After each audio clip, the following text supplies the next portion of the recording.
Vamos lá então, sobreviventes. Retomando aqui os trabalhos, entramos hoje na semana da aula do dia 2 de junho, 2/6, beleza?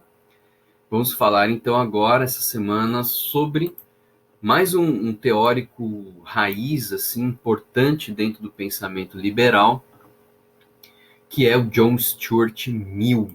Vamos lá então. Cadê o Mill? Tá aqui. Pessoal, pelos meus cálculos e como nós estamos caminhando, nós temos a aula de hoje, né? Dia 2/6. Teremos a aula do dia 9/6 e a aula do dia 16/6, porque no dia 22/6 teremos a nossa gloriosa AV2, ok? Então, hoje é a última aula que nós vamos lidar com autores, tá? A partir da semana que vem eu vou pegar mais alguns temas gerais, e a gente vai trabalhar um pouco mais de temas. Então, a partir da semana que vem, nós vamos falar um pouco sobre Estado Democrático de Direito, presidencialismo, parlamentarismo, Estado Federal, Estado Unitário, que são conceitos mais elementares que servirão como uma introdução para vocês para a disciplina de Direito Constitucional, que vocês terão aí certamente no próximo semestre, tá? Então é isso, hoje é a última aula tratando de autores, ok?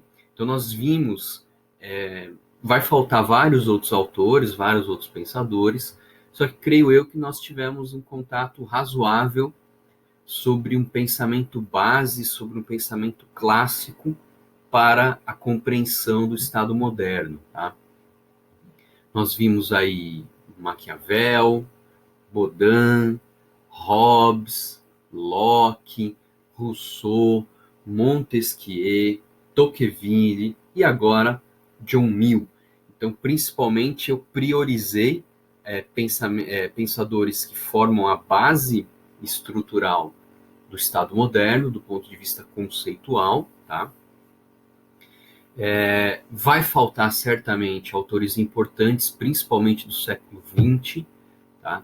Tais como Karl Marx, tais como Hans Kelsen, tais como Max Weber, mas infelizmente é o que dá para fazer, tá? Infelizmente é o que dá para fazer. Nas próximas aulas eu tentarei falar um pouco mais sobre esse pensamento do século XX, tá? Mas aí eu não vou falar especificamente de autores, eu vou falar assim de uma forma mais geral, beleza? Então, vamos seguir aqui, vamos falar sobre John Stuart Mill. Não se esqueça como a gente definiu ontem, tá? A média da AV2 vai ser composta pelo trabalho e pela a prova escrita. O trabalho peso 5 e a prova também peso 5. O trabalho é um resumo do livro A Desobediência Civil, de Henri Thoreau, beleza? Então, vamos lá. John Stuart Mill, 1806 a 1873. Uma breve biografia aqui. John Mill se situa no contexto da Inglaterra, ou seja, mais um teórico inglês. Da Inglaterra nós vimos Hobbes, nós vimos Locke, tá? E estamos vendo agora o nosso amigo John Mill. Ele se encontra no momento que a gente pode considerar já moderno, tá? Que é o momento da Revolução Industrial na Inglaterra. Então, sem sombra de dúvidas, o John Mill ele é já um autor muito mais próximo a nós, ele é um autor já bem enquadrado dentro desse modelo da modernidade. Ele está num contexto onde aquele sistema medieval, aquele sistema do antigo regime já praticamente está quase que completamente superado. Tá? Surge, então, personagens importantes dentro do cenário político, que é a classe operária, a classe dos trabalhadores, a burguesia industrial e também a burguesia financeira. Então, nós estamos aqui num contexto realmente de características bem marcantes da modernidade. Temos, então, várias mudanças na economia, na sociedade e também na política. Então, nós temos aqui fatores que vão acabando se favorecendo reciprocamente e formam esse grande caldeirão que é a modernidade. Então, nós temos o surgimento de uma sociedade industrial. Com o surgimento de uma sociedade industrial, o surgimento de uma classe operária, uma classe de uma burguesia industrial, que são os donos das fábricas. Surge também aí o fortalecimento de uma burguesia de natureza financista, os bancos. Temos um fenômeno importante que é a industrialização, ela puxa a urbanização, tá? A urbanização, ela favorece o aglomeramento das pessoas, surgindo vários tipos de problemas do ponto de vista político e até mesmo do ponto de vista sanitário, ou seja, a sociedade ela passa a se tornar mais complexa, tá? Com assuntos mais complexos, com temas mais sensíveis. E isso vai permear basicamente todo o século que virá depois, que é o século XX, tá? Nós temos aqui um fator importante do ponto de vista político, que é a universalização do direito de voto. Lembrando que nós estamos na Inglaterra, tá? Nós não estamos falando de Brasil. E é uma baita pena que as escolas de direito não tenham uma disciplina específica sobre direito constitucional ou sobre história política no Brasil. Isso é uma grande vergonha, tá? Eu, às vezes, acredito que as faculdades de direito, principalmente as particulares, elas só querem apenas o dinheiro dos estudantes e esfolar os professores. Eu estou chegando a me convencer disso. Então, a universalização do direito de voto, a sindicalização, então, um fenômeno novo, importante, que é a formação e organização dos trabalhadores por intermédio de sindicatos, tá? Nós temos participação de novos setores sociais dentro do parlamento, antes aquele parlamento formado apenas por nobres, apenas pela burguesia, agora começa a ter uma certa influência dos trabalhadores. Na Inglaterra nós temos um partido fortíssimo, que é o Partido dos Trabalhadores, ou Partido Trabalhista, tá? E não seja burro, tá? Não cai nessa história de que o Partido Trabalhista é comunista. Isso é uma bobagem, é um bando de gente burra, despreparada, que não estuda nada e fica falando essas bobagens aí, tá? Não ouça pessoas burras que não estudem, tá? Ignora essas pessoas, vai você estudar e tirar você as suas próprias opiniões. E também nós temos nesse momento histórico a participação política por meio de partidos. Então,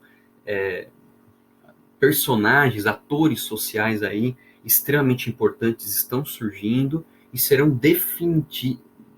decisivos no século vindouro, que é o século XX. Sindicatos, partidos, indústrias, e aquilo que a gente poderia chamar de sociedade de massas, tá? Nós temos um grande problema político na época, tá? Entre outros, mas eu acho que para a gente centralizar, tá? Como canalizar, como encaminhar pacificamente a incorporação política dessa massa trabalhadora que surge com a Revolução Industrial. Lembrando que o socialismo já está na pauta, então existe um debate aí do ponto de vista socialista. Karl Marx, Engels, tantos outros pensadores do socialismo já começam a desenvolver suas teorias, os trabalhadores começam já a se organizar. Então nós temos, de certa forma, desenhada a chamada luta de classes. E esse é um grande problema político da época. Como que nós vamos canalizar, como que nós vamos inserir de modo pacífico, institucional, essa nova classe que surge com demandas próprias, com demandas específicas, tá? Entre vários objetivos do John Stuart Mill, mas aquele que eu acho que a gente poderia centralizar para ficar um pouco mais fácil o entendimento, é que, para o John Mill, qual que é a preocupação dele? Ele procura estabelecer os princípios fundamentais dessa sociedade moderna, democrática, industrial e laica que está se agigantando perante a frente dele. Ou seja, o objetivo dele é pensar como que essa nova sociedade vai se estruturar a partir de qual que vai ser a base de princípios que essa nova sociedade vai se formar. Tá? Então ele tem um objetivo importante, decisivo, e ele vai tentar lançar algumas ideias importantes para esse momento. Certamente, o John Mill foi um dos autores mais influentes do pensamento político na era vitoriana, na Inglaterra. Então nós não estamos falando de qualquer um, nós não estamos falando de um outsider, nós estamos falando de alguém influente, tá? Certamente é um dos maiores nomes, talvez o maior, do liberalismo inglês do século XIX. Então nós estamos falando de um autor que se enquadra dentro daquela linhagem liberal. Tá? Essa linhagem liberal nós estamos enfatizando dentro do nosso curso, vimos em Locke, vimos em Tocqueville, vimos em Montesquieu e agora vimos em John Mill. Tá? Ah, professor, o senhor está fazendo isso porque você é um liberal. Eu me enquadro com alguém que tem uma certa simpatia ao pensamento liberal, principalmente ao pensamento político liberal, tá? Mas eu tenho aí as minhas discordâncias em relação à perspectiva econômica do pensamento liberal. Eu sou um pouco mais intervencionista, tá? Mas a ideia aqui foi trazer para vocês uma base mais importante aqui dessa estrutura liberal. Depois disso vai ser reconstruído, né? A ideia é trazer a vocês um pensamento de base. Dali em diante vocês vão seguir por vocês mesmos, né? Então ele é um autor importante para a política, fez escritos de lógica, de filosofia e também de história.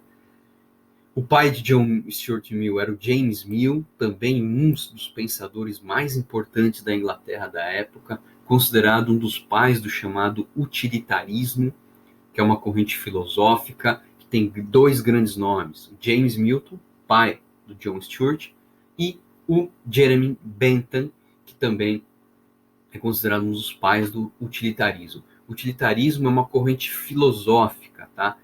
De certa forma bem complexa, eu não vou me aprofundar, até porque eu, sinceramente, não tenho grandes conhecimentos sobre utilitarismo, tá?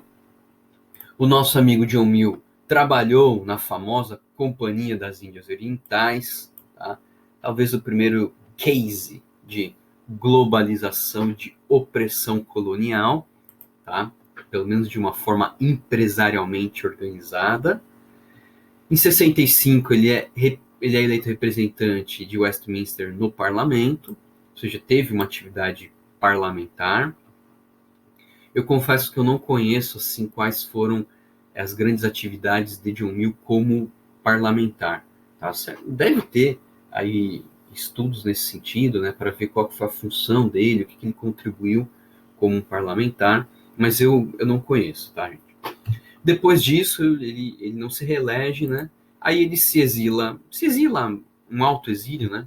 Ele se muda para a França e fica por lá até o derradeiro dia da sua morte, tá? Ele escreveu várias obras importantes, princípios de economia política, sobre a liberdade.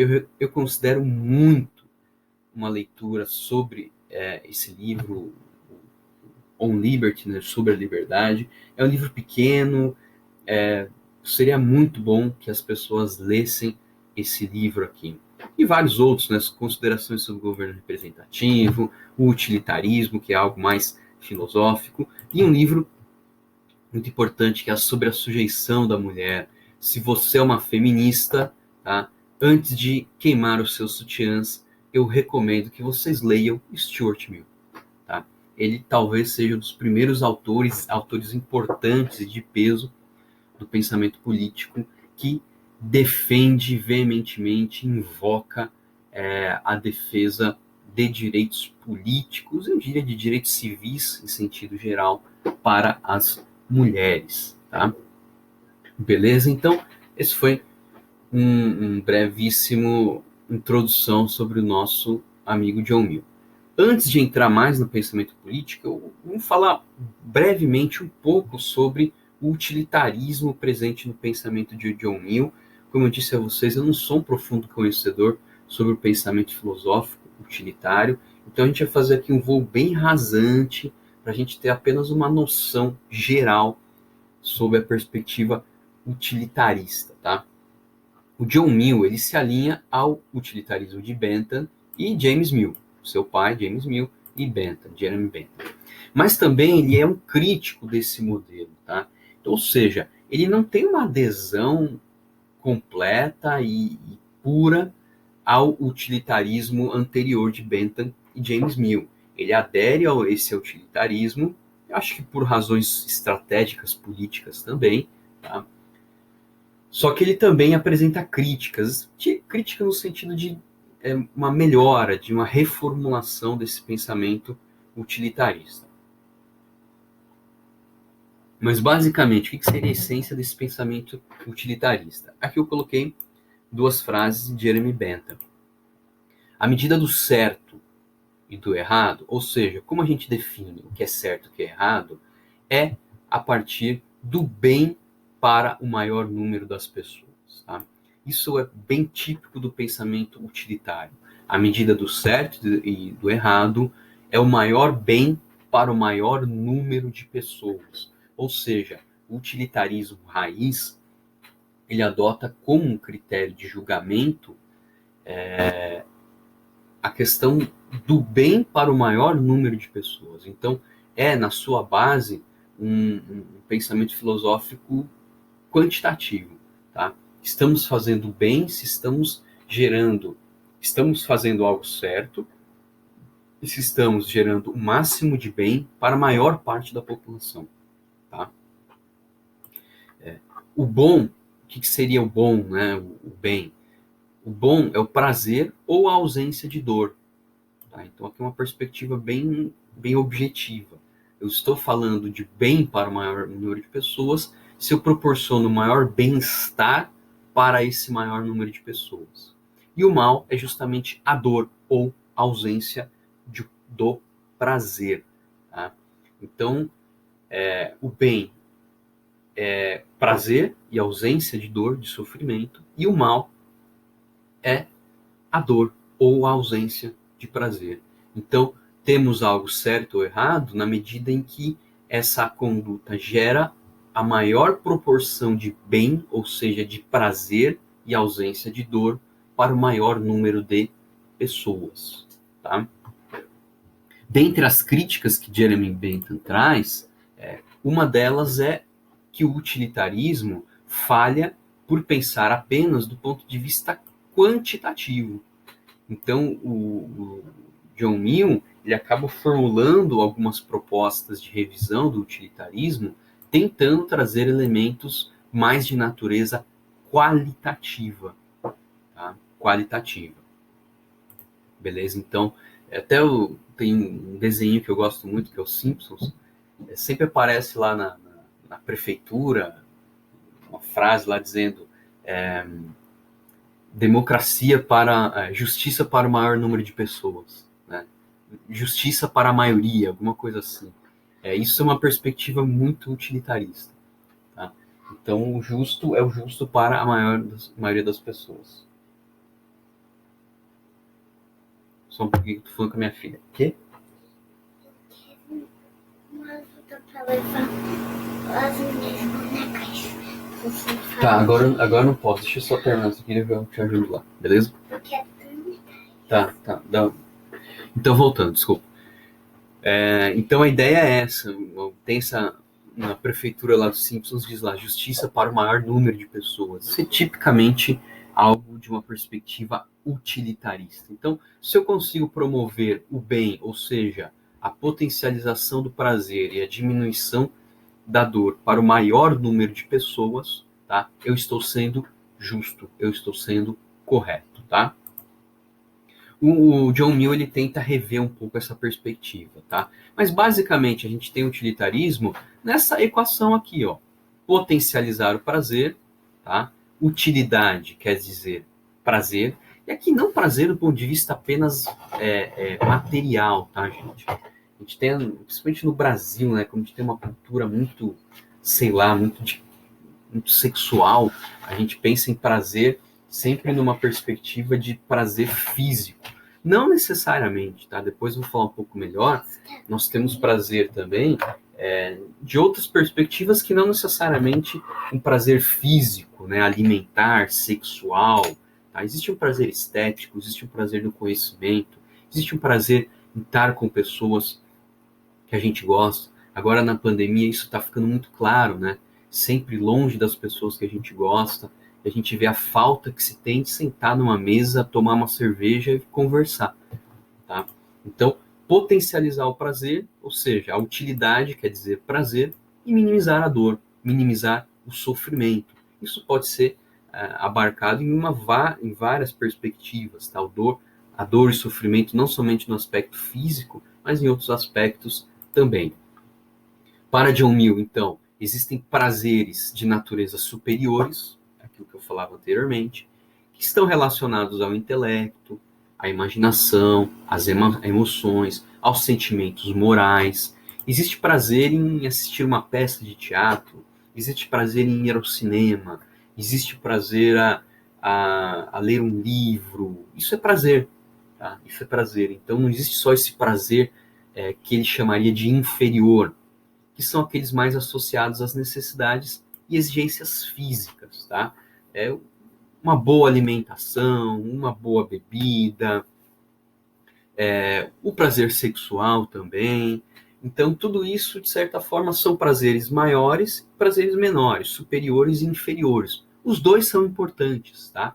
Os dois são importantes e as pessoas vão definir quais serão as suas preferências pessoais.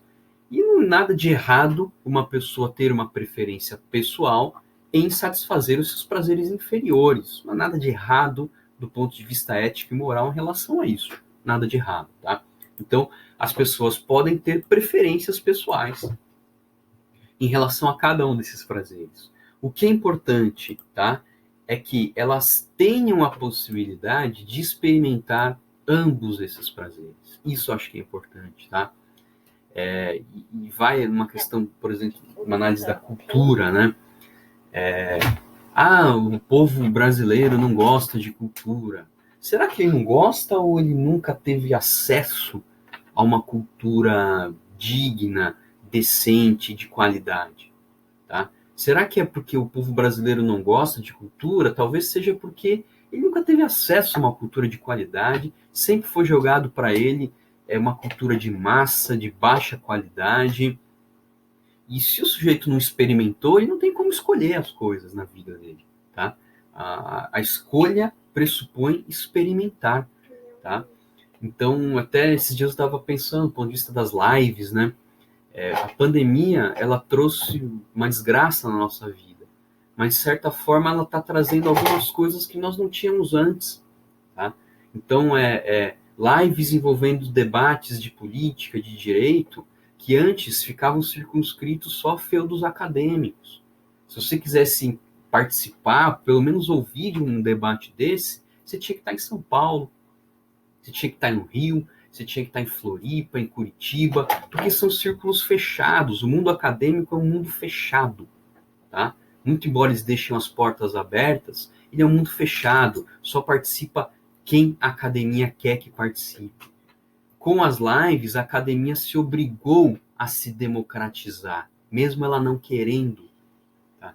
Então surgem as lives, então um debate em São Paulo, no Rio, eu aqui no interior, em Joinville, eu assisto da minha casa, inclusive posso até mandar comentários, quer esses professores gostem ou não. Isso gerou uma democratização importante. Do ponto de vista cultural, shows, tá? Show no Brasil é algo extremamente caro. Extremamente caro. Qualquer showzinho aí é 60, 70 reais. Tá? Hoje não. Hoje a gente assiste shows, aspas, de graça. Tá? Ou seja, os artistas se obrigaram a se democratizar. Tá? Então, ou seja, o que eu quero mostrar com isso, né? As pessoas, para escolherem esses prazeres superiores e inferiores, elas precisam experimentar ambos. Eu não tenho como dizer se eu não gosto de Shakespeare, se eu nunca tive a possibilidade de assistir uma peça de Shakespeare, de ler algum texto de Shakespeare. Tá? Essa é uma questão que o John Stuart Mill coloca. E se você vai escolher ter uma preferência pessoal a um prazer superior, a um prazer inferior, isso moralmente não tem nada de significante. Isso é uma escolha sua que deve ser respeitada. Beleza? Vou parar com o vídeo aqui e volto no próximo.